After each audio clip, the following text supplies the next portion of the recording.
Well, let's talk about some movies. I'm Ryan Buehler, and I am here with my good pal Phil, Hello.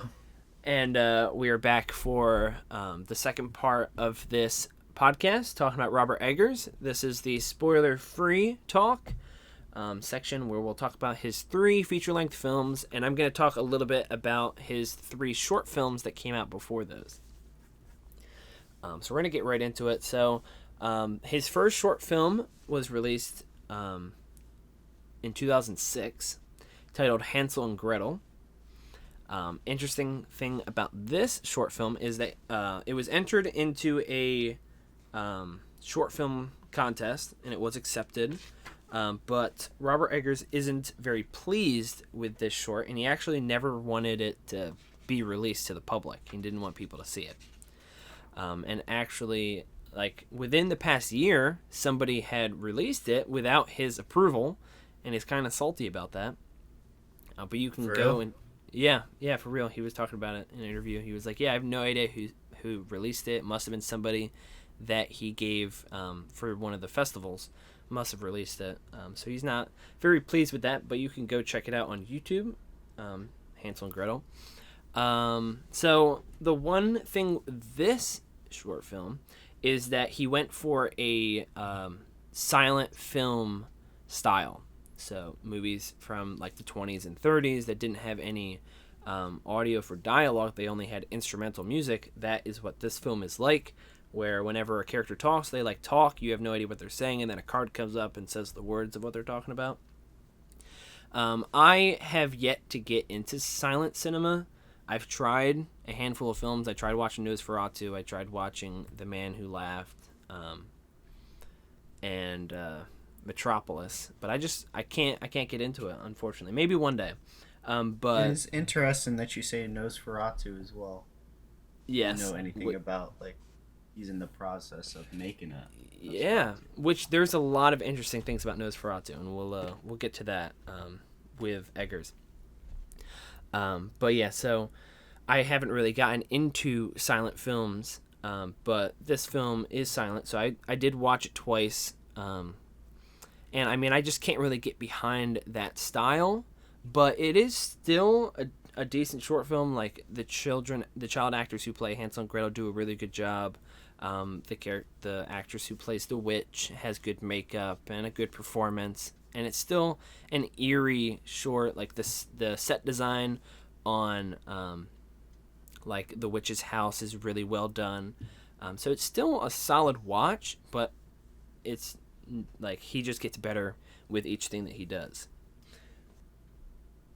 One of the cool things that I really liked about this short is that for the most part you have that instrumental music playing in the background to keep it from just being silent, but then there's a moment where the music like cuts off, and like it actually it creates a lot of suspense due to that happening, where like like something's going down. So I did appreciate that. But yeah, for the most part, I mean, I just couldn't get really behind it. So I'm going to move on to his next short film that came out 2 years later, in 2008, called The Telltale Heart, which is a adaptation of the Edgar Allan Poe short story. What's really cool about this one is this is the first time that Robert Eggers teamed up with his cinematographer Jaron Belansky, which he works with on both of these short films, The Telltale Heart and his next one, and then all 3 of his feature-length films. So this is like the beginning of their partnership, and you can definitely tell like the look that they go for is pretty consistent throughout the rest of their stuff. So I checked this out on YouTube, and this short actually really surprised me. It's actually really good. The way they frame the shots, the costumes for the different characters, the design for the old man was actually really interesting. The sound design was really great with the natural sounds of like plates clattering and creaking of floorboards and clocks ticking, which is something that will carry over into the rest of his films of having natural sounds. So it's nice to like kind of see him progress to where he becomes. And I think it's a very faithful adaptation, and it's very creepy, especially as it progresses. It's a very well done short. And definitely my favorite of the three, so I definitely recommend checking that out. It's the shortest out of the three. But then we're going to move on to his last short film titled Brothers, which is the short film that helped him get the funding for The Witch. And you could definitely tell the look of this film definitely carries over into The Witch. So it's just like an interesting building block. I watched this one twice also because I didn't really get it the first time. And I'm not 100% sure if I got it the second time. You can go check it out and see if you can kind of like get what the point of it was. But the acting for the two brothers is really well done. It is a good short, just not my favorite. What was your favorite? My favorite was The Telltale Heart. That one I thought was very well done. This short also used the natural sound that he'll use in the rest of his films. But yeah, anyways, we're gonna move over to his directorial debut, The Witch, that came out in 2015. That won him Best Director at the Sundance Film Festival, which is pretty awesome. And it stars Anya Taylor-Joy, Ralph Ineson, Kate Dickie, and Harvey Scrimshaw, which I actually thought was... I found out while I was rewatching The Northman, both of the parents from The Witch both show up in The Northman as much, like, very minor characters. Ooh, Kate Dickie and Ralph. Yeah. So does Anya Taylor-Joy. Anya Taylor-Joy has a much bigger part, but I didn't realize the parents were both in it. The mom, Kate Dickie, shows up at the camp. What's Fjolnir? Fjolnir's... Real quick, does this count as spoiler? I don't think it counts as spoiler. Just actor appearances, right? And then Ralph shows up in a scene where he's like on a boat. It's just, yes. I thought it was cool that they showed up. Real quick, a little bit about the cinematographer Jaron Belansky, that I thought was pretty cool. He grew up as a kid playing with Star Wars action figures in the woods, making scenes and recreating scenes. And then when he got a little bit older, his mom gave him his first camera, which led him to photography. And then he eventually was like, I really like movies, and somebody has to figure out where the camera goes when making movies. So he eventually became a cinematographer. And he worked on multiple films before meeting Eggers, but once he did meet Eggers, they kind of created a bond, and now they work together on all of Eggers' films. And it definitely shows that Eggers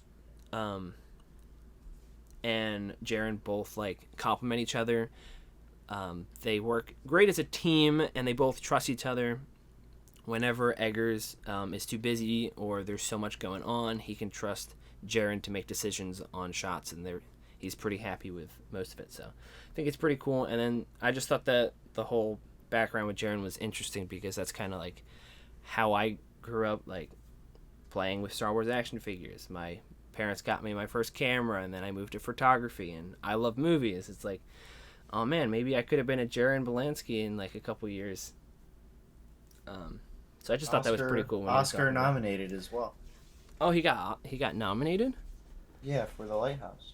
Oh, I forgot about that. That's awesome. Totally deserved. I don't know what won that year, but it wasn't The Lighthouse. Snubbed at the Oscars. Like, oh no, it was 1917. I remember now. Well, 1917 was very, very good, but still, would have been nice if the movie got something. Real quick, music was composed by Mark Corvin, who does both The Witch and The Lighthouse. I think he does a really good job with the scores. I re-listened to The Witch just like on Spotify, and the soundtrack is really haunting. It really does a good job of setting the tone for the movie, and the music in The Lighthouse does a really good job also. Very, very well composed, and I think The Witch has a really like an iconic sound to it that I think people will recognize as the years go on. So let's talk about The Witch. I know that it's been a while since you've rewatched it. Been a long time, man. It's been a while for you. The Witch I had watched for the first time was when I first started doing movie marathons back a couple years ago, when I decided that I needed to watch more movies. So for the month of October, I had watched a new horror movie every day, and The Witch was one of them. And I rewatched The Witch a couple days ago, and then I rewatched it a month or two, or I watched it leading up to the Northman's release. That's when I did it. So it's pretty fresh in my mind. I'm going to give you a little bit of background on where the idea for the movie came from. I brought up in the crash course, Robert Eggers grew up in New England, which is where this movie is set. So he kind of grew up with the idea of scary stories with witches and the environment of New England, New Hampshire. So The Witch. The idea for The Witch is it's a family of Puritans living in New England. They get casted out from their town because of their beliefs. They have a clash with the church. The dad doesn't agree with it, so he moves his family out onto fresh land in the middle of nowhere, surrounded by woods. They kind of build a life for themselves. But then some strange things start happening. I don't want to spoil anything of the particular movie. But the one big thing is that Robert Eggers, he wanted to make the audience experience a Puritan nightmare. Get you in the mindset of what people back then feared. And this movie is pretty much exactly what that would be. They feared witches and the idea of that demonic presence and going against God and their religion of Jesus Christ. Anything that was devil related was what they feared. And that's perfectly represented in this movie. And then going back to his short films with the natural noise and sounds, that is exactly what this movie is. It consists of a lot of natural noises from just the environment and things going on, which I think adds some groundedness to the film, and something that carries over in all three of his films. He really likes using natural light and stuff like that. He doesn't like bringing in big LED lights to light up a shot. He'll if they're inside of a house, pretty much all the light they use is open doors and open windows, and then at night it's pretty much lanterns or campfires, which I think adds to the authenticity of the movie. And you can really see where Robert Eggers' background with set designs come from in this movie. You can see it prevalent. He said that they built the house for the witch completely as if they were from that time period, used the same methods and stuff like that for the most part, which I thought was pretty cool, and it really brings that authenticity to it. Thought was pretty interesting about this movie is that the location that they chose and when they had time to film was roughly around wintertime. So they actually had fire trucks come in and hose down their shooting location because of how much snow was on the ground. They had to melt it with the fire hoses. And whenever plants were trying to bloom, they didn't want it to look like springtime, so they'd actually have to cut the buds off of flowers to get the exact feel Eggers wanted. So I thought that was that's dedication right there.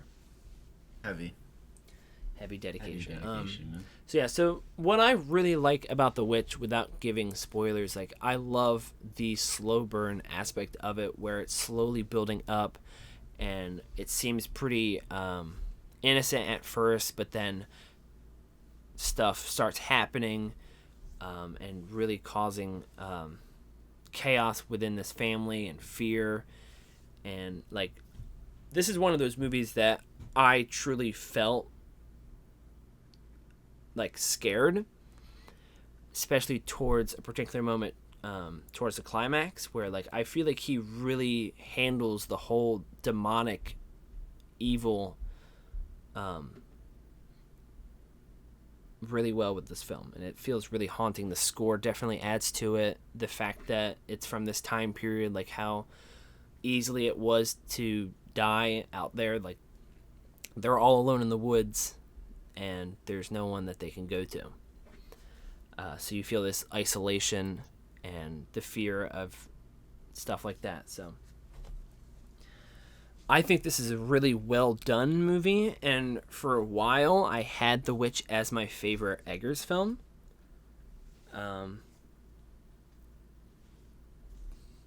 I think I can just appreciate the film entirely off of its like cinematography. Yes. Yeah, the cinematography is very great in this movie. Very great. The cinematography just blows out the water. I think this is what launched I would say the era of having Anya Taylor-Joy as like a star. Yeah, because this was her, because she had done some things before this, but this was like her first leading role, and she's definitely been in a lot since then. She's definitely popping in a lot of different things. She was in The Queen's Gambit. She's in The Northman.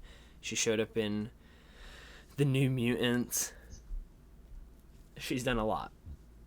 Yeah, I would say this was her performance. Split is another popular one. I forgot. Oh yeah, how could I forget? Yes, Split. I don't know how you forgot Split. I don't know how I forgot Split.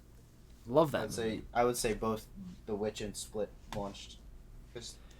Yeah, because yes, she is phenomenal in this movie. She's only 18 when she did it, but she looks much younger. She does such a good job of there's a lot of dramatic things that happen in this movie. You really needed to have a lot of levels of skill for this, a lot of range, and I think she does a really good job. There's so many things that she does, like just the way that like when she's just not even saying anything, just the way that she looks, like her stare and stuff like that, the way she reacts to things, like says so much more than dialogue would have to. I'd say Ralph Innocence also. Oh yeah, I think everybody in this movie does an excellent job. Ralph does his deep voice adds a lot to the movie, of like the time frame and seriousness, and you really just believe everything that's happening. Like I never at one point get taken out of this movie. Like it all feels like I get completely engrossed in the story from start to finish. I really like this film. Budget for the film was $4 million, and they made almost $9 million opening weekend, and then gross worldwide they got $40 million. So it was a pretty profitable movie. Success, man. Very, very successful. Yeah, pretty awesome. I don't even think he needed the Lighthouse just off of The Witch itself. He made a name for himself. For I guess A24, because I'm looking at the producers, like specific producers. Lars, I don't know how to pronounce this. Lars Knudsen. Knudsen. Specifically produce other like similar horror A24 type movies like Midsommar, Hereditary. So I guess it's like, because I could see the similarities between, like, I always saw the similarities between like things like Midsommar and Hereditary with The Witch, The Lighthouse, right? Yeah, you could definitely see some similarities. I think they share a lot, the way that they were filmed and the style of it. I think the marketing, yeah. I think the trailer for The Witch does a really good job of kind of giving you an idea of what you're getting into without giving away everything. I'd say the atmosphere is like so Oh yeah, Memorable. the atmosphere is haunting in the film. This feeling of knowing something is like something wrong is happening, but like you don't know specifically what it is, and the isolation adds to that atmosphere, and the music, like everything complements each other. The acting, the cinematography, the music. I think it all comes together very nicely. Anything else you want to say about The Witch? I nothing else. More. All right. We'll move on to 2019's The Lighthouse, starring William Dafoe and Robert Pattinson.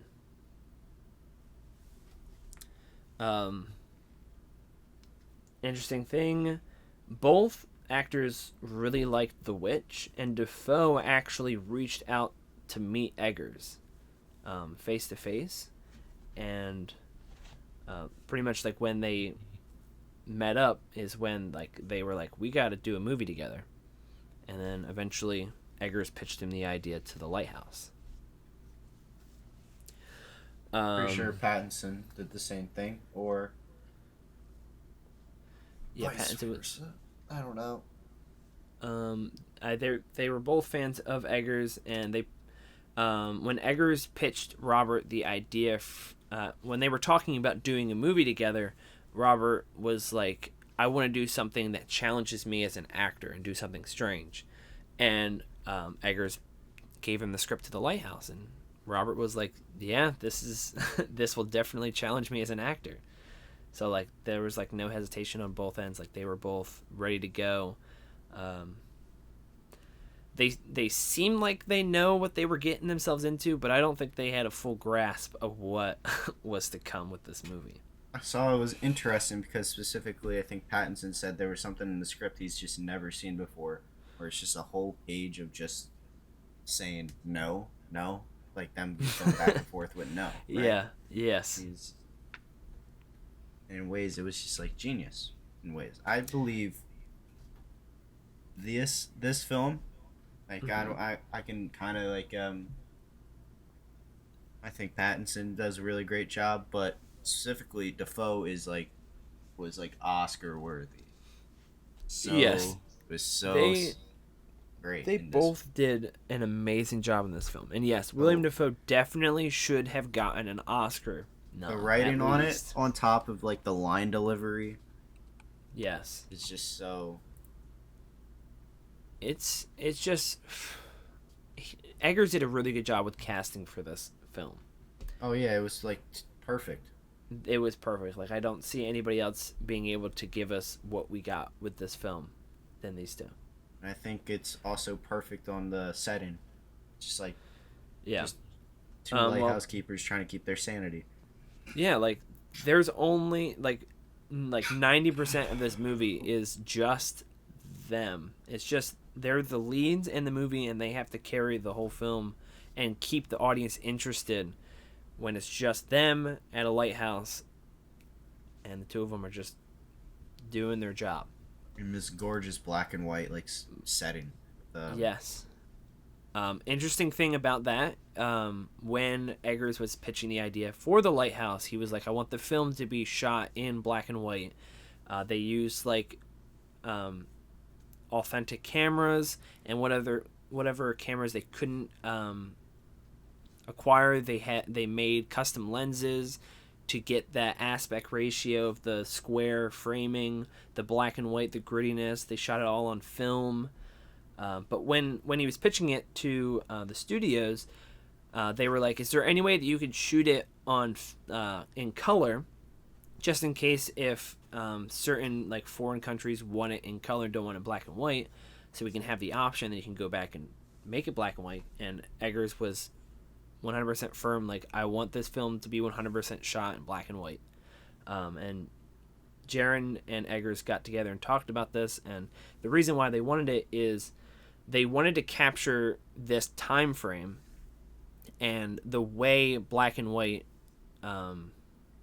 shot and the way these cameras were is these cameras only picked up on certain colors when they were filming, and they didn't pick up on the color red. So it like makes it like creates even more of like a shadow and darkness on those like skin tones of the actors, and that's what they really wanted to capture with the black and whiteness. So like it makes Dafoe and Robert Pattinson look even more weathered and older and dirtier. Tired. They wanted that feeling, yeah, tired. Like they've been doing this for a while. Like it gave this particular feeling that they needed with that color. So they weren't budging on that, and yeah.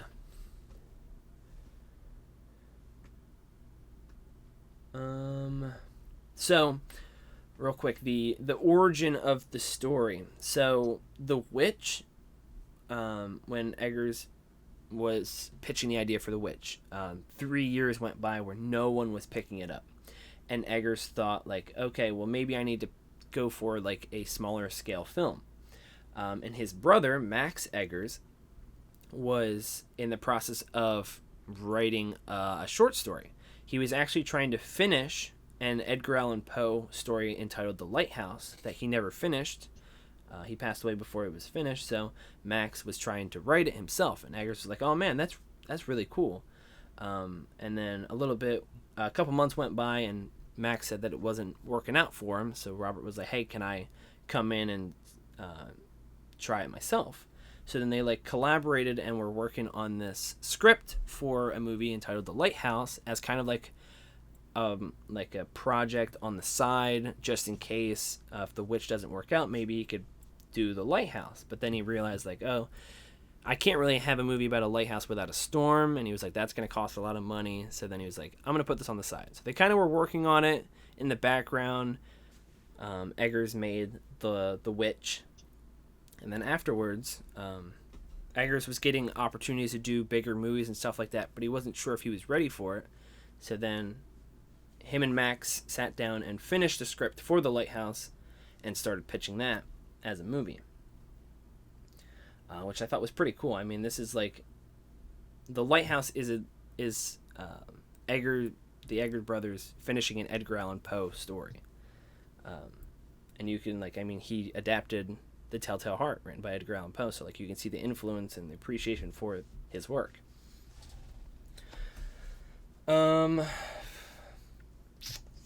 I would say I like the score better for this film as well than the Witch. Interesting. It really does set the tone for, you know, you're out in this lighthouse. The music, the sound design and the music for this film are very well crafted. I can definitely agree. I mean, I might I don't know. I didn't re-listen to the Lighthouse soundtrack. I don't know, but there's just like the one sound like where it goes. That's just always been stuck in my head ever since I heard it. It's just like such a great sound. Yeah. To mix with the eeriness of Yeah. You're referring to the sound of the Lighthouse? Yeah. Yeah, that's in the soundtrack, right? The sound of the Lighthouse is really like, it's mysterious and haunting, and like it really, like, every time you hear it, it adds something to the story, and it like slowly like adds to what the story is building to. So the sound design for the film is spectacular. Yeah, I would say it's my favorite out of the three on soundtrack wise. I feel that's fair. I would have to re-listen to it to specifically choose, but I mean, yeah, the sound design for this, it really complements the movie. I remember the excitement of just watching that trailer too.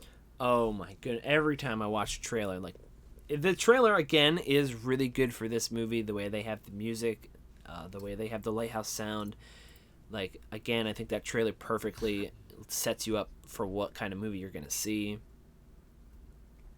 Out of the three, I definitely think The Lighthouse has the best trailer.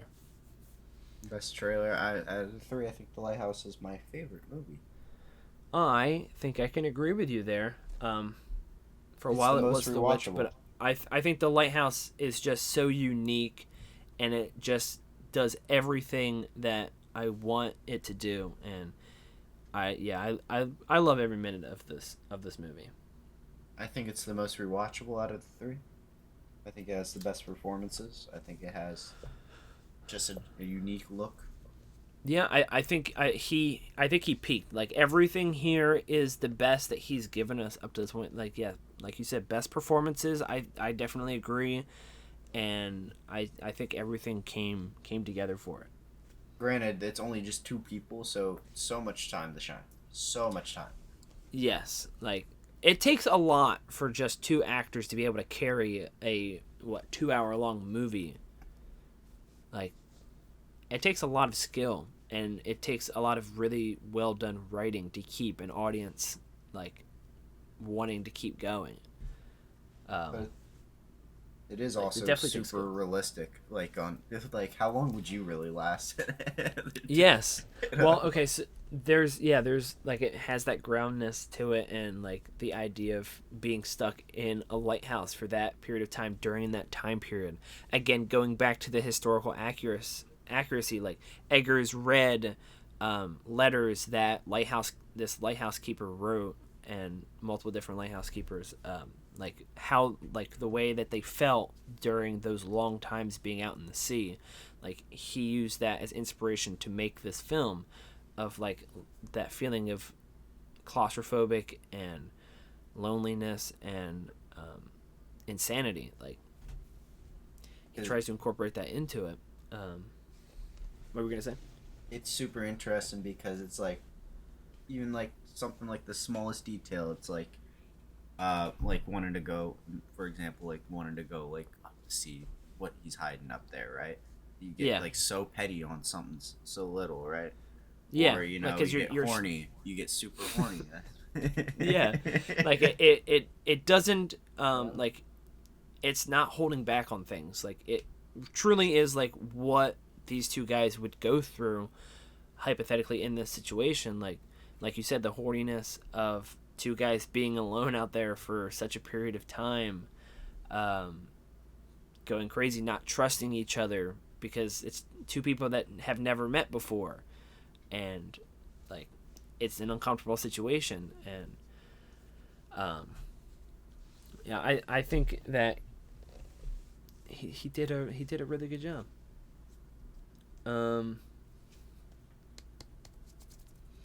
Interesting thing. So when the lighthouse was getting tossed around, and Max Eggers brought it up in the first place, like, Robert Eggers immediately like pictured like a black and white, gritty film about insanity, like, immediately, and kind of everything else kind of just came after that. He immediately knew that the film had to take place in Nova Scotia, which was a bit difficult because you can't really rent out a lighthouse because they have uses. Like, they have to use them, and if they're not being used, like, they're really hard to get to. So what Eggers did is he had his guy who was searching for locations, and they found a lighthouse that's in use, but it's like down this like really long, like I guess you could say trail, I guess. And obviously they couldn't shoot it there, but there was like a corner where they had like the right environment for a lighthouse, like where a lighthouse could be, but there wasn't one. And there was nice access to where they could have people come and bring the equipment and stuff. So the film, they actually built the entire lighthouse. That whole set was built for the film. Of course they did. Of course. Like, they went through all the trouble of building an entire lighthouse, and it helped them like figure out how they were going to frame out things. They said they definitely had difficulty shooting scenes of like when they're like going up the steps to the lighthouse, like to the top of it. That was a bit difficult, but they were able to fit where the camera had to be because they built the whole lighthouse. So there was definitely a lot of advantages to having that. Another big thing that I forgot to mention with The Witch is that Robert Eggers, in all of his films, use a lot of animals, and the animals almost as if play like full-blown characters, especially in The Witch. Like the seagulls in this movie, like there's a lot of seagulls, and there's like a presence that the seagull brings just by being there. And I think that's really impressive on like the camera work and the music and how they play that out. And I thought it was pretty cool. The seagulls were actually from the same United Kingdom team that the animals for Harry Potter came from. So I thought that was pretty cool. It's because Chris Columbus, who directed the first 2 Harry Potters, produced them as well. Was an executive producer on this. Oh, really? You didn't know that? He's I also did not, executive produced The Witch as well. Wow. Well, see, look at that. See, connections. He's always been a name I've realized because he's a very popular director, Chris Columbus.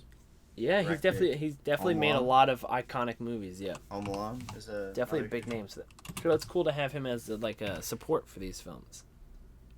But Harry Potter franchise is probably his most the biggest. Percy Jackson's Pixels, of course, Pixels. Pixels, yes. Mrs. Doubtfire. Classics, like he's Rent. made a lot. Rent is huge. I Love You, Beth Cooper. Yeah. But so he's many also great movies. produced so many. So that's cool. I didn't realize that. So I guess that explains why they use the same company. Yeah. A big thing that Eggers was talking about, where a lot of people who really like The Witch didn't really quite like The Lighthouse. Now with The Witch, it's talking about the idea of misery and having to take itself very, very seriously and with these like dark topics.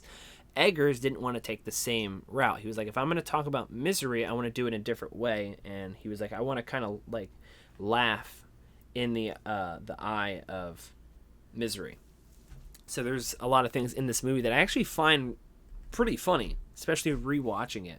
Pattinson says it's a comedy, dude. Yeah. Like it, but it's good to know going in that there's like, it's not taking itself super, super seriously. Like there's humorous aspects, the way that they talk to each other. Defoe constantly farting in serious sequences. Like it's trying to lighten the mood a bit. So I thought that's pretty cool. And another pretty cool thing is that most of the big like waves in the film, like when you see them clashing against like the rocks and stuff like that, like that's almost entirely done practically or in controlled environments. They said there's no CGI in the film. For like the what do they pay those visual effects artists? Like I'm sure that there's probably some things in there, like maybe with like certain stuff going on, but like they said that like, they use like rain machines and there's actually like puppeteers on it. That it says here. That's really credited as special effects coordinators, so there's puppeteers. There's definitely a lot going on, but like they didn't. It's not like a CGI movie. Like you can feel. Oh no, that's special. Here's digital. Like, feel it being real. That's a shame. They should be working these VFX artists like Marvel movies. No, they shouldn't. No, they shouldn't. Another big thing with this movie is that apparently at the time the like Actors Guild or the crew for Nova Scotia like wasn't getting a lot of work because of like a particular tax or something like that. And when they got hired for this film, like they really put 110% in to kind of prove that like the crew over in Nova Scotia really are hard workers. And Eggers like talked about that, like they're really nice people and they were willing to do what I needed them to do, and they're really hardworking. So I thought that was pretty cool. He's given people that wouldn't like. I feel like there's not many movies that get filmed in Nova Scotia, at least recently. So it's nice that he gave them the opportunity.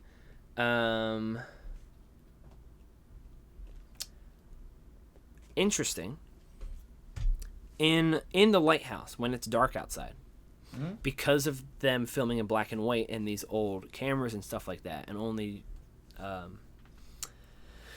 in like that small area, the shot would come out too dark and they wouldn't be able to see everything. So actually in most of the interior scenes at night, they had to use these giant lights. I bet you what lights are like lamps, like like lamps, yeah, like these really big lights, and they were really powerful. And they said that if you, like, Eggers was like, if you look at the actors like pupils really closely during those scenes, you could probably see them being super dilated. Like the cast and crew had to wear sunglasses in those rooms because of how bright it was. So I thought that was pretty interesting how they had to do that. Something you really wouldn't notice unless you read that. So I thought that was pretty cool. Most of the film was also shot on location, like where they built the lighthouse. Like majority of the film was shot there. There was a couple things that were shot in a set off-site, but majority of it was filmed in that freezing cold rain and the water, and just I can't imagine, like, it must have been rough to film on that location. Like Eggers said that it kind of got tense between him and Pattinson and Dafoe at some points because of how harsh the environment was and how harsh the shoot was.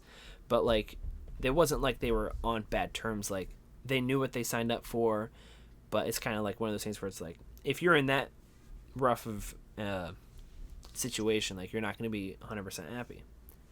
So it's not like neither one of them like regretted being there or not. They just, it just got tense sometimes. Yeah, so is there anything else you want to talk about the Lighthouse before we move on to the Northman? Besides it being my favorite movie? It's my favorite out of this series so far of Egger films. Alright, we're going to move on to the Northman. His most recent 2022 Viking film starring Alexander Skarsgård, Nicole Kidman, Ethan Hawke, Anya Taylor-Joy, and Willem Dafoe. I saw it was initially supposed to be Bill Skarsgård. Oh, really? But he dropped out, so I guess Alexander Skarsgård. Which would have been interesting. I wonder what that would have meant, right? Because I was listening to a lot of interviews where Eggers was talking about like where the idea for this movie came from, and he said that when he grew up, he never was interested in Vikings. Like, he hated the macho stereotype of them, and he was never interested in them. And he said he took his wife on a honeymoon to Iceland, and as soon as they got there, like, looking at the scenery and the environment and the beautiful landscapes of Iceland, like, immediately Eggers was like, you know what, I want to make a Viking film. So like, that sparked the idea. He befriended this guy named Sean, who is a native who's lived there for, I guess, generations. He befriended him and learned a lot about the culture from him.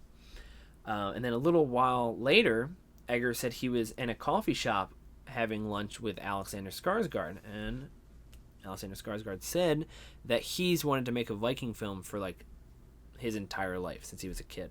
He's always wanted to be in a Viking movie, and that kind of like sparked the idea where Eggers was like, hey, why don't we make a movie? And like, Skarsgård was like already trying to convince this one producer to start a movie, and Eggers was already friends with him, so it kind of like all came together.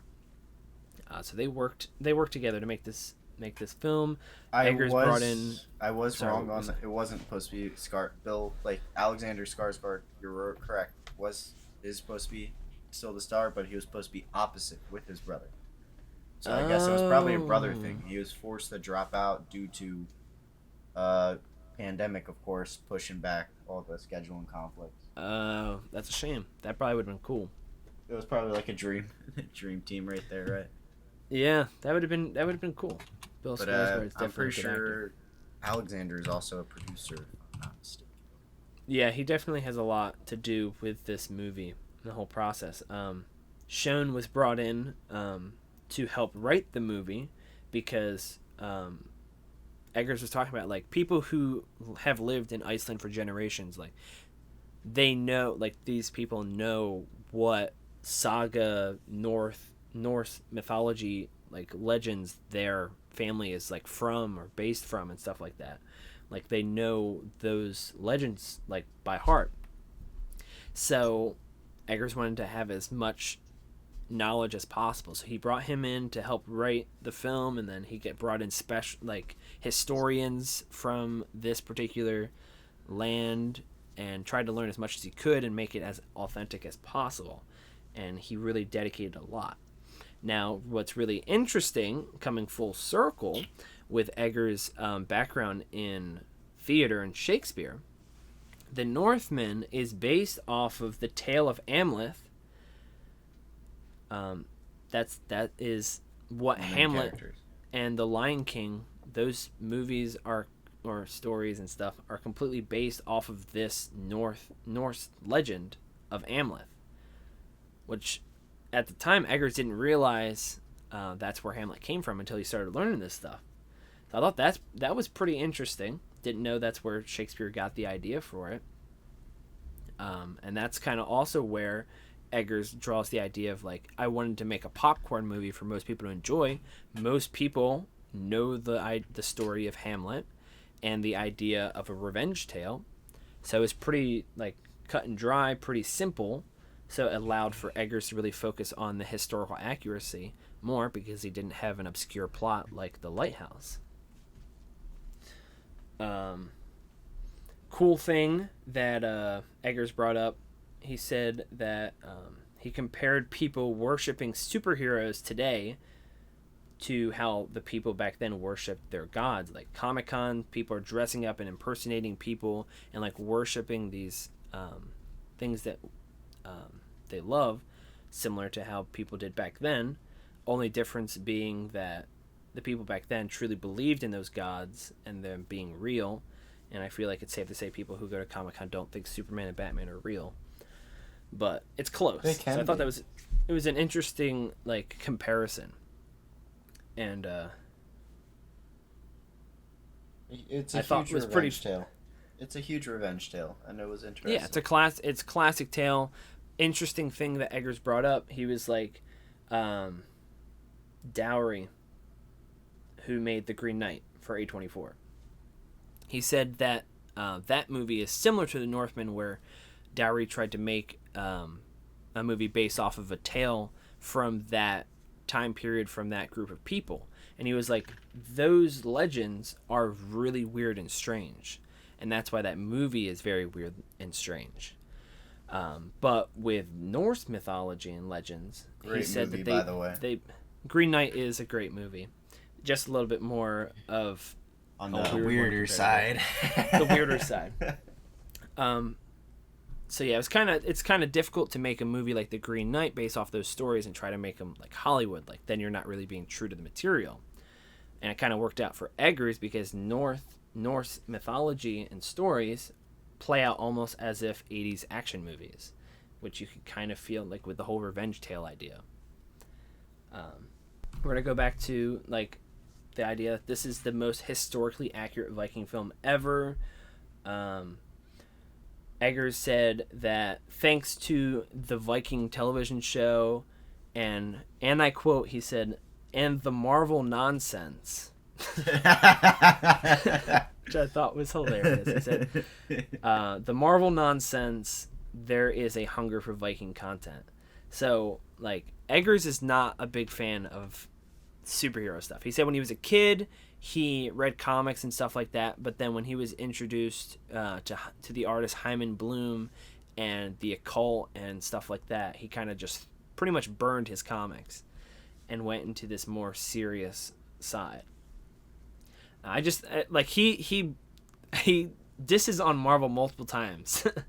Talks about how it's always just nonsense. comes back to Marvel.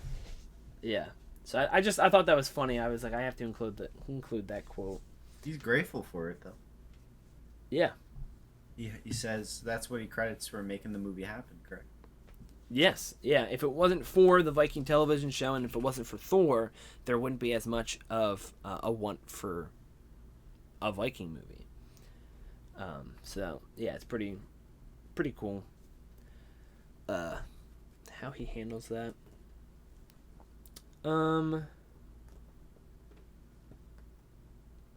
So yeah, I think that, like you said, this is the most popcorn movie, most audience friendly film that most people can just enjoy. Pretty stacked cast. Pretty stacked. It is a stacked cast. Everybody does a really good job. Alexander Skarsgård does a phenomenal job in the lead. I'm assuming he got Kidman on board because I see like Nick Kidman and Skarsgård paired a lot. Uh huh. I don't know. Of course, Anya Taylor. I'm not entirely sure how the actors came on board, but yeah. Well, I'm assuming like actors like Anya Taylor-Joy and Willem Dafoe, of course, with the work history. Yeah. Eggers just really liked working with them. He hopes to work with Pattinson and the other actors on future films. But I'm pretty sure Taylor-Joy is still attached onto Nosferatu. Okay, so yeah, let's real quick talk about Nosferatu. So I was trying to get some information on that. Now on Letterboxd, it says Nosferatu is his upcoming movie, and Eggers brings that up as a project that he had worked on before, but he doesn't like talking about things because he's not sure if it's going to happen. Now, I really would love to see him do a Nosferatu movie just because of his background. Now, Eggers says that one of the things that got him to the person he is today and loving the occult and the darker stuff in the world, he says is because of the silent film Nosferatu. And he said that was like his entryway into horror. And he when he was younger, he put on a small-scale Nosferatu play in his younger years, and he actually went on to star / help with the set design and stuff for a bigger scale Nosferatu performance. So like he's done a lot with Nosferatu. He's grown up with it. I think it would be really interesting to see him do an adaptation himself. So I hope one day that we'll get that. So far, he isn't sure the movie. It was supposedly Harry Styles was attached to the. Mm-hmm. But I guess I hope it happens. Fingers crossed. We'll see.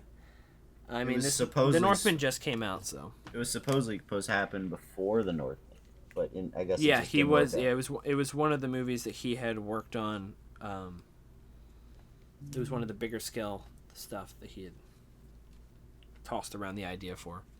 So we'll see. Maybe it'll happen. Maybe it won't. But going back to the off track with the Northman, right? Yeah. I think this is a great movie. The way that it is, the cinematography, the way that they filmed the landscapes are beautiful. The acting is great. The music's great. Yeah, I feel like this is a nice. It's extremely historically accurate. Like this is what Vikings are. I like certain things in the movie where it kind of handles things that Hollywood doesn't usually do. It stays true to its roots. So I think it's an enjoyable movie. What do you think? You just recently finished watching The Northman for the first time, so. Yes, I extremely enjoyed it. I would say I liked it a bit more than The Witch. Still, it's a bit under The Lighthouse for me. Interesting. But I could see what he could do with a bigger budget, because I'm seeing the budget was around 70 to 90 million. It's definitely a much bigger movie. It technically bombed at the box office. It got 69 million. It didn't even make 70 million, sadly. Well, that's disappointing. It is a disappointing. It is such a great movie. We're in an age where I guess movie theaters are just you only go see the big franchises. It's only on Peacock already, right? That's how I just watched it. So. Oh, okay. Yeah. So. Yeah. Even though go watch this movie and support it, please. Even though specifically, I like to say this is like, I could see people liking this. I could see people kind of not. Which I don't know why. Fools only don't like it.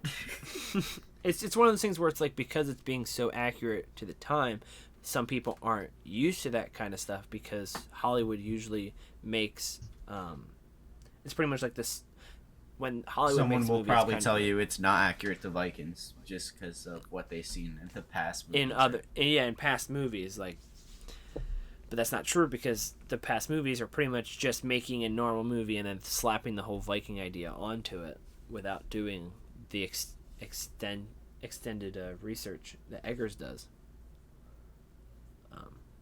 I specifically really like how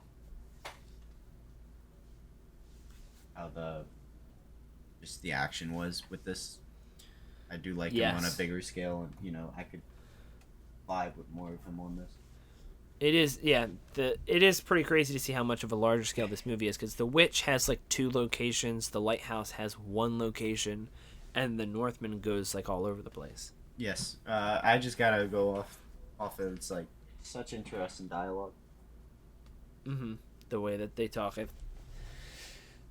that is definitely a thing with all of his movies, is the way the dialogue is showcasing the time period. But I think, like, The Northman, I feel like... What do you like about the dialogue? It's just, how, like, interesting it is to me. The way it sounds and stuff? The way it sounds, the way it's, like, presented. Uh-huh. In some ways, I just don't understand. You just kind of just don't understand it, but in ways you just, like, you get what... Yeah, it's pretty much how it is when you watch a Shakespearean play. Like, there's a lot of things you don't quite understand because of the way the language is, but you, like, connect with it based off the performances and what's going on. It definitely shows that Shakespearean essence in the movie. Yeah, I would say I really, enjoy this one. Now I'm giving this one a... Should give a rating, sorry. Right? Should we give a rating at the end, and how will we rank it? I guess, or... Yeah, we can do that right now. I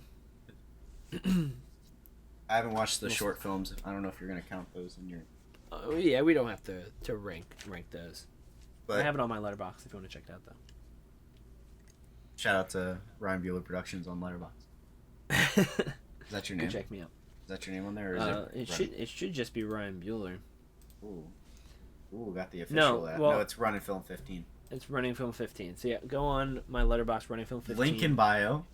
Link in the bio. Go check it out. That's where I list movies I'm watching and rankings and stuff like that, reviews. But I would personally go, which they're all great, by the way. So it'd be like, for me, like it would be The Witch, The Northman, and then The Lighthouse as the top. So I got you. That was third, second, first, but I'll just go. Lighthouse is my favorite. Then I would say The Northman and The Witch. Interesting. So I mean, I definitely see where you're coming from. I can feel that it's a fair ranking. Right now, I have it: The Lighthouse, The Witch, and then The Northman, all being excellent movies. There's just something about the Witch that I really like. I like The Witch as well. I like all 3 films. Yeah, they're all great. Like right now, like my ratings for all 3 are like like almost on the same spot. Cause like I have like I would say good, right, and then masterpiece, right? Like it's like pretty cause yeah, exactly. Like I have The Northman and The Witch at 4.5 stars right now on Letterboxd. Out of 5, and then I have The Lighthouse at 5 stars. I think I have The Witch at 4, while I have The Northman 4.5, and then The Lighthouse 5. Lighthouse at 5. Yeah. No, I got you. It's fair. They're all really good movies, and it's nice when you get a director that consistently gives you that great quality, making me excited for whatever he does next, no matter what it is. Hopefully he does Morbius too. Hopefully he does Morbius too. Could you imagine the period piece of Morbius? Jared Leto. Anyways, we can go on a tangent on Morbius for a while. He doesn't want to get stuck. No, I do not. So I say real quick, let's move on to our spoiler-filled talk. So if you haven't seen these movies and you don't want spoilers, go check them out. They're definitely worth watching. I don't want you to miss out on the experiences. So now we're going to talk about the spoilers. So real quick, what's your, as of what you can remember, what's your favorite part of The Witch? Whether it's a particular scene or a particular aspect of it. Oh, what would you say is your just favorite? in general, like the way are we in spoilers? Yes, we are. The way the whole spoilers. family gets wiped, dude. Get them the fuck out of here. Fuck these assholes. That's what It's so dark, like a movie. You don't often see children being harmed in film, and this movie, I feel like, did a pretty tasteful way of handling it, of killing children. For the most part, I mean, watching the sequence with the witch grinding up clearly what the baby's remains are is kind of dark, but I mean that's what this movie was going for.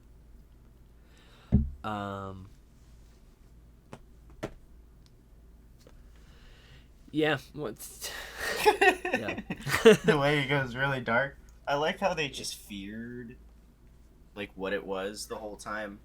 Yeah, and it's just the fear of going against God and the witch and the devil, like the way that they were turning on each other the whole time, like slowly, like where they, like the mom is literally trying to kill her own daughter.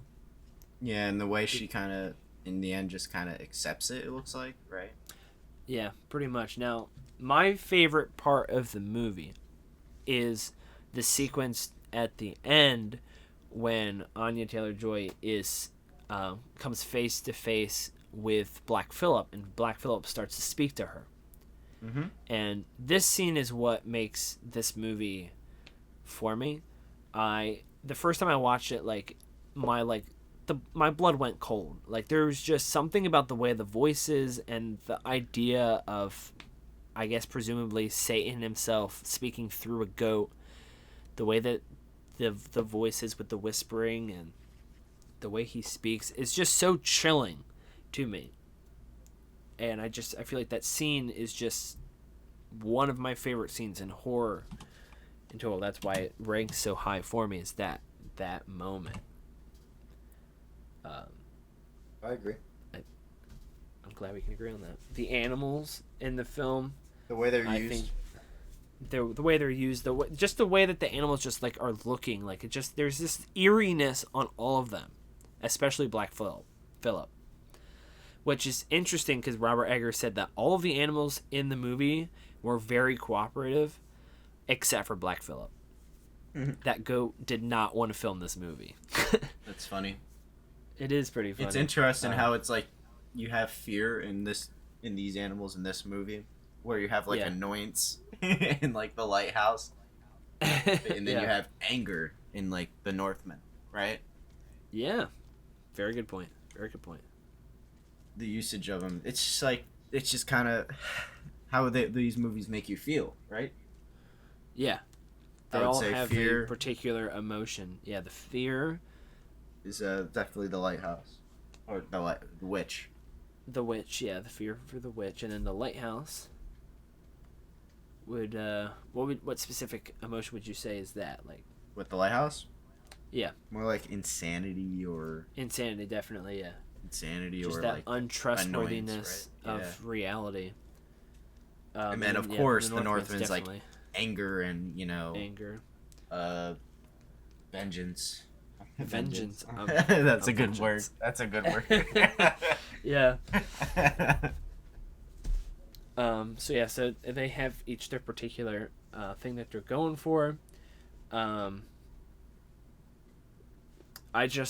sequence when Black Phillip is in frame, and the little girl like leans in and starts like making the goat noises.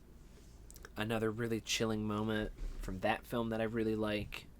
Obviously, the scene from the trailer when Anya Taylor-Joy is playing peekaboo with the baby, and the baby's just gone, and you hear like the rustling of the trees. The brother's death was pretty memorable to me, because like, oh yeah, Yeah, Definitely. that was just When kind of he's, like, heartbreaking. Like, yeah, because it goes on for so long, and like the way that he's like talking to presumably God or an angel or something like that, where he's like talking to somebody above and then just slowly fades away.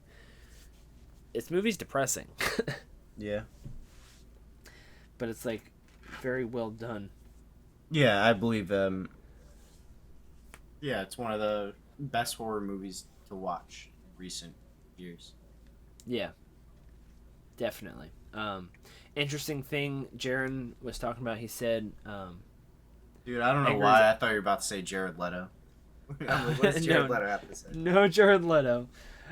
The cinematographer Jaron, Eggers was asked by him what his greatest fear was when they were when they first were working together, and Eggers said it's believing, which is a big part of both The Witch and The Lighthouse, where The Witch is their belief in God and their belief in the idea of the witches and stuff like that, and then believing in The Lighthouse is definitely prevalent.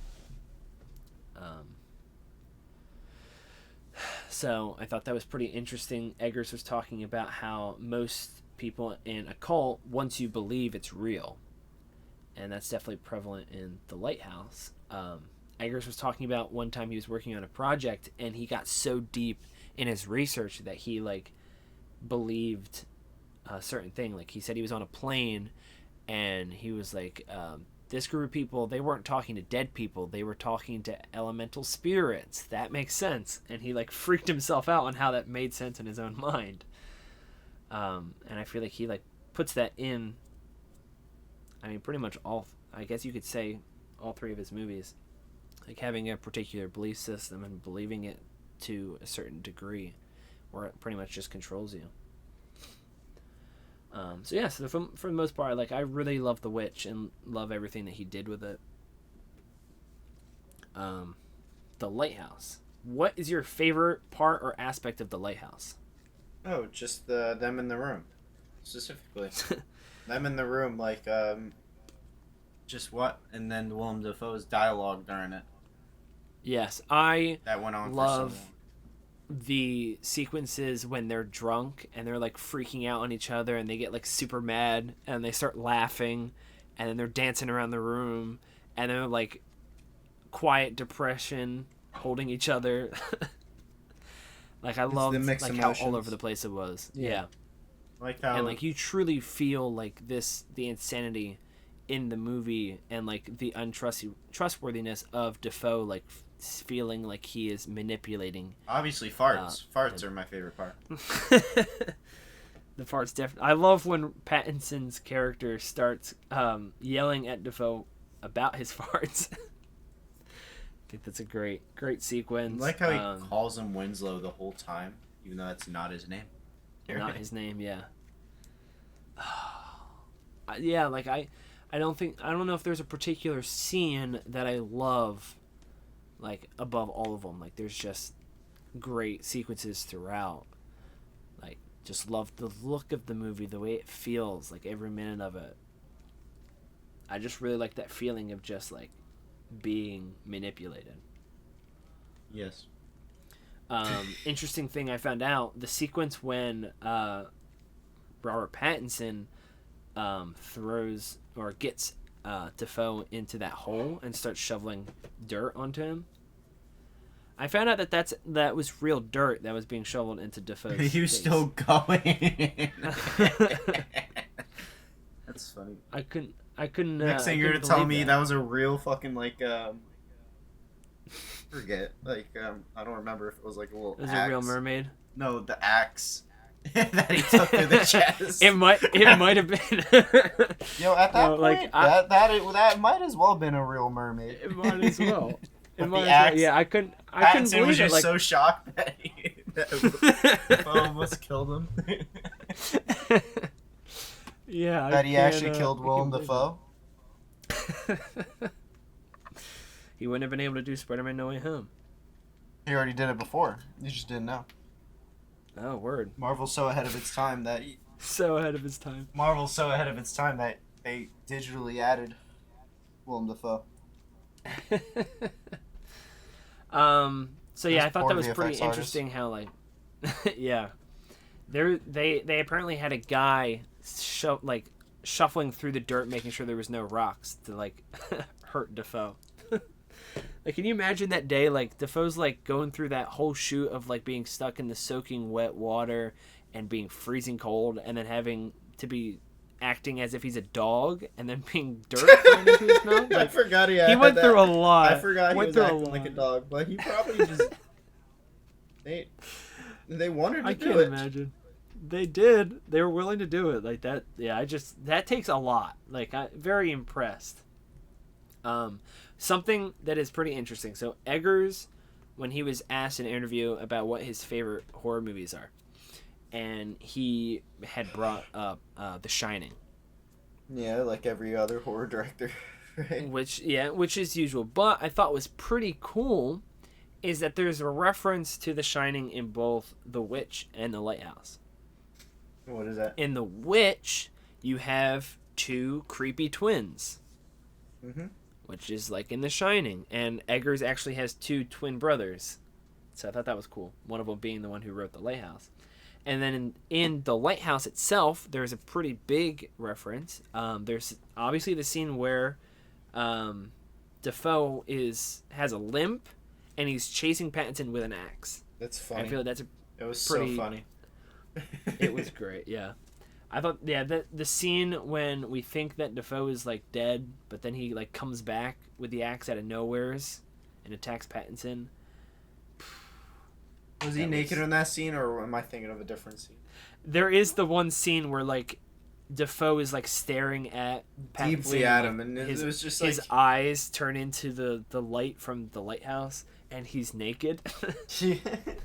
There's a lot of strange things. I can't imagine being on set and making that film. There's just so much. So yeah, I think for the most part, like I love The Lighthouse. I love just pretty much everything about it, how unique it is, and the storytelling and what he was going for. I think everybody should watch this movie at least once, whether you like it or not. But yeah, anything else you would like to talk about with The Lighthouse? No, I've had my fair share of The Lighthouse. I feel I'm satisfied with what I talked about. Feel satisfied? All right, cool. So then we will move on to his final film, The Northman. What would you say is your favorite part of The Northman? The last fight scene. Last fight scene in the volcano? Mm-hmm. Definitely an awesome moment. I definitely can understand that being your favorite part. The choreography is great. The way it's shot, the intensity of it. If I had to pick a favorite part, it would probably be between the Viking raid. Yeah, that was pretty sick too. Which I found out was filmed in one shot. No digital edits. Like, it was they had everybody do that whole thing in one shot, which apparently was a nightmare because of how many animals and civilians and Vikings and weapons and stuff. But it looked really good. It came out very well done. I love the scene where the guy throws the spear and Alexander Skarsgård catches it and then throws it back. Yeah, that's awesome. That's awesome moment, which Eggers said is straight out of a Norse saga. Like, almost everything from this movie is just straight from a saga. Like, there wasn't he didn't develop this entire thing on his own. Like, it just comes straight from the material and the history. So I thought that was really cool. You thought it was just one epic moment, right? Yeah. I like how when they had Skarsgård, Amleth, right? Is that what it's? Amleth, yeah. Amleth. They had Amleth after he's killed the son, right? Yeah. He shows up there to save Taylor Joy's character. Yes. right? a nice like with like some kind of development where he's been carried by revenge this whole time, and then he finally like he sacrificed his mission to save her. But I like how after the moment there was a specific moment that was just so random. Like he's tied up, right? And it was like, and I've never seen it. It's like the dude was just struggling to take his sword out. Oh yeah, that was a great moment. Yeah. And I thought, oh, that was pretty cool. You never really get to see that. See that? Yeah, I love the concept of the sword where you can only use it in the moonlight. Like I thought that was really cool. I thought how he used the sword was so cool. Yes, I loved how violent those sequences were, like the aftermath. Like we didn't get to see him kill them, but we got to see what he did after, and like seeing him arrange those body parts and nail them to the side of that one building was really, really interesting. What you say earlier about what the hero was and villain? Yeah, you're right. Thank you for remembering that. There's a quote that Edgar said. He said, "The hero the saga is named after can be an anti-hero, a criminal, an outlaw, a psychopath, and still be the hero. And then the villain of the piece could be a good husband, a good father, a coward, and that's cool because there's something you also don't tend to see in this kind of movie. Like I think that was a really good point because in this movie, like we're following Amleth and we're like 100% behind him. His dad's brother killed his dad and tried to kill Amleth. A typical Viking revenge. A typical movie, but then we find out that apparently Amleth's dad wasn't the best husband and king. He wasn't the best king. No, he was the best. I guess a better king than he was a husband or a lover. He was a better king, at least more better than the uncle because he didn't have the throne for very long. But like Ethan Hawke's character wasn't the best person, so like the uncle, he goes off, raises his own children, lives a quiet life on a farm. Like Nicole Kidman, the mom, wasn't the best mother either, though. So I don't get this. Yeah, like the moment when we find out all this stuff, like Amleth's like entire life has been dedicated to getting revenge on this guy, and he finds out that like it's not black and white like that. And I think that's really well captured because like Edgar's brought up about like the villain and the hero from Gladiator and Braveheart. Like it's clearly like the hero is a really nice person. He's been wronged and he needs to get his vengeance, and the villain is just this cold hard killer who doesn't have any morals and just murders people. Like it's nice to see like that not being in this movie where it's different, where the hero has done good things and bad things and the villain has done good things and bad things. It brings a lot to the story. But yeah, I mean the mom ordering the uncle to kill her own son and then her trying to kill him and stuff, like that's pretty wrong. But kind of like still encouraging him to kill them, right? Yeah, it's messed She's up. So twisted. She's so twisted. That's a twisted. She was the most twisted out of all of them. Kind of like Macbeth.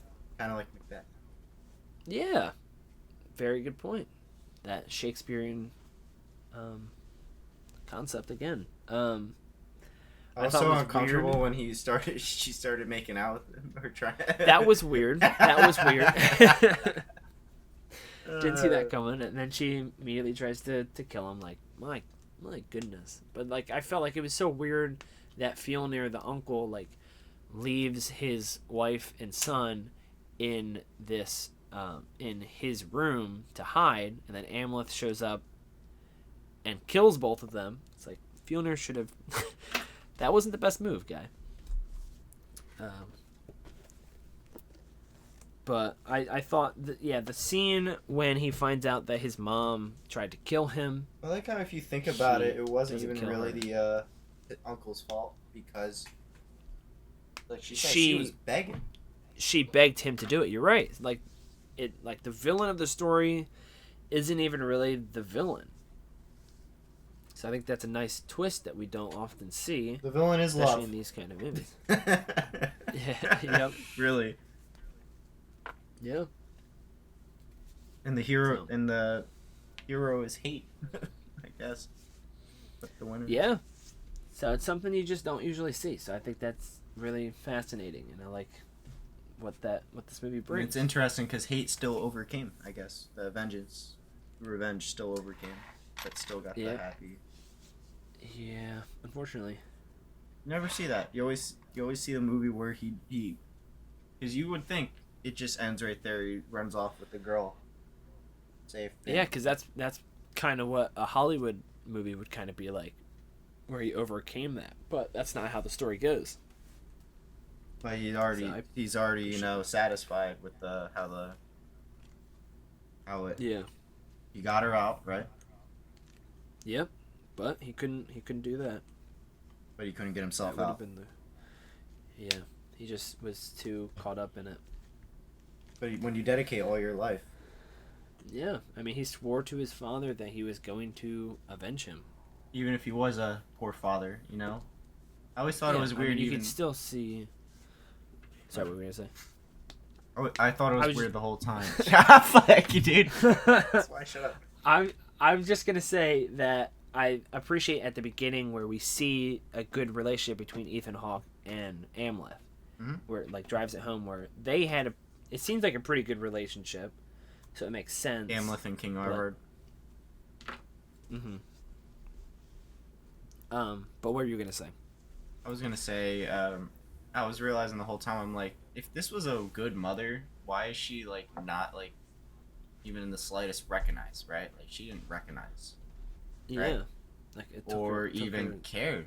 Like she didn't look trapped, right? Like as he thought. She seemed like she was enjoying her life. She vibed, bruh.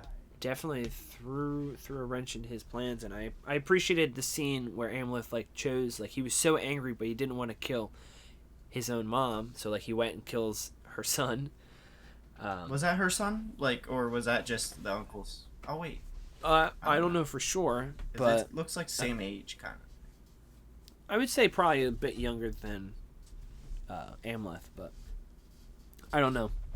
But I thought that was good, and then he eventually kills him anyways. Strange scene that might be a little difficult for people to watch is towards the beginning when Ethan Hawke and Amleth are pretending to be dogs to William Dafoe. It's like the start of the movie already, right? In the worship scene. Yeah, that's a little strange, but like, I mean, that's supposedly historically accurate, so it's like he had to include it, and that's how it is. But yeah, once you get past that part, it's like there's not as strange things. Like that's the strangest part. It was funny seeing Dafoe play like the fool dancing around. Last thing I want to say about the writing process for his all three films. He said The Witch, he just like sat down and wrote it. The Lighthouse, he wrote the story and then deliberately destroyed it to make it confusing. And then The Northman was very carefully plotted with many different sized treatments. Sorry, what would you say The Lighthouse was again? The Lighthouse, he wrote the story and then deliberately destroyed it to make it confusing. Okay. Which you can definitely tell. So I thought that was pretty interesting. I always wondered how does somebody make a movie like that? Like, they come up with I had to go back on the animal usage. I forgot on the Lighthouse, the annoyance of those the seagulls. The seagulls, man, and how he just randomly he just beats the one to death. He was so annoyed. That was a great sequence though, because like it feels like he's like they literally have him beating a seagull to death. Like it feels so. And then you real. See the last scene, how it turns out, right? Yeah, every single one of Eggers' movies ends with naked people. Okay. And the Witch ends with the witch is in the circle naked around the fire. The Lighthouse ends with Pattinson naked being eaten by seagulls, and then The Northman ends with Amleth and his uncle naked in a volcano fighting to the death. That's not the message here. I'm just saying he's pretty consistent on certain things. Well, no, are you saying like the last shot? Because the last shot was just like Pegasus. That is true. So I don't. Yeah, there was like the whole the Valkyrie. I don't know, but that whole like Skarsgård I think did really good like with this shit. He was into yeah. it. Really I feel like movie. everybody did an really amazing job. Everybody becomes their character, and you truly believe that they are that character. And like, some people should really take some notes. Hollywood, like, do some more things like Eggers. It surpasses expectations on it, and I think does it pretty well. Yeah. All great movies. Can't wait to see if he does do Nosferatu or whatever he's got in the works. I know Eggers said that he had, at a time, he was working on a Night Tale, which probably eventually became the Northman, and he said that he had a Rasputin miniseries that he was tossing around the ideas for. So I mean, he's got plenty of ideas. We'll see where it takes him. Cool thing that Eggers said, he was with Jaron, his cinematographer, and Ethan Hawke when they finished the movie, and Ethan Hawke was like, "Man, guys, now that you've done this movie, you guys can really do anything." And Eggers and Jaron were like, "Well, now we know how to make a Viking movie, and we're never going to make another Viking movie." But he was like, Eggers was like, "Thank goodness that I don't know how to do everything." He likes learning new things. He likes learning how to make new movies. And he said that if you as a person feel like you have peaked and accomplished everything that you wanted, that just means that you have hit a rut where you literally have nothing else. Like, you're just like, you don't have anything new or something, nothing good. And you shouldn't feel that way. You should always have something to build to. That's a beautiful way to end off. Yeah. Don't you think so? I'm super happy that we just finished episode 2 of the Beginner's Guide to Filmmakers podcast. I'm really liking this. I'm really loving like doing the research for these podcasts, listening to all of these interviews, and I only took certain points from those interviews. I'll link all of them down below so you can go learn more about it. But yeah, I'm enjoying this just for me, just being able to watch movies, being able to learn about directors, and then being able to share it with you guys and hopefully helping you guys out, picking movies and understanding what you're getting into. And I can't wait to keep going. Right now, I'm tossing around the idea of who I should do for the month of September. And due to his new series coming out in October, I think I'm going to do it on the director, Mike Flanagan. He's the director of Dr. Sleep, Gerald's Game, Hush, Ouija, Origin of Evil. He does the Netflix series The Haunting of Hill House, Haunting of Bly Manor, Midnight Mass. So he has a larger filmography than the 2 guys that I've recently done on this. So we're going to see how that goes. Wish me luck on that. But yeah, so that's what September's looking like. It just feels nice to be able to get all of these ideas and thoughts about Eggers out. Like I've spent this whole month writing down notes, pages and pages of notes, trying to pick what to talk about, and it's nice to get it all out. So thank you, Phil, for joining me and bringing your knowledge and opinions to this, which really helps the conversation on here. That's what I want with this. Thanks for watching and taking me to go see the Lighthouse, and thank you for watching the Northman in time to do this. And yeah, thanks for taking the time to do it. Thank you for having me. Of course. Hopefully I bring you back. You join me again for another Beginner's Guide podcast somewhere down the line. I'm sure, like, when I get to like Quentin Tarantino, or I know for Christopher Nolan, I'm sure you'd be interested in talking about those gentlemen there. We'll find a director. Yeah, we'll figure stuff out. So thank you very much for listening. Hopefully you learned a lot, and hopefully if you haven't, go check out Robert Eggers' films. And yeah, I will see you on the next one.